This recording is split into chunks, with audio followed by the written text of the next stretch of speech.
ధనవంతులు మరింత ధనవంతులు అవుతున్నారు, పేదవారు మరింత పేదవారు అవుతున్నారు చాలా దేశాల్లో. రచయిత ఇద్దరు కూడా మన ఇండియా పేరు రాయకపోయినా కూడా ఈ స్టేట్మెంట్ మనకు కరెక్ట్ గా సరిపోతుంది.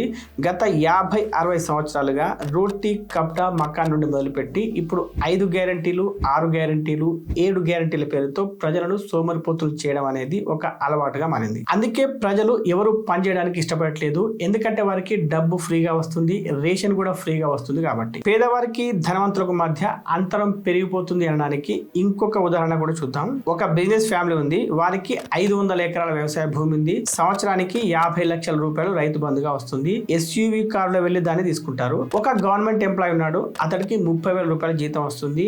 ఎకరం భూమి మాత్రమే ఉంది, కానీ అతడికి రైతు బంధు కాదు కదా, ఏ బెనిఫిట్ కూడా రాదు. ఇలాంటి వాటికి సొల్యూషన్ ఏంటంటే ఫైనాన్షియల్ లిటరసీ ఇంకా ఎంటర్‌ప్రెన్యూర్‌షిప్.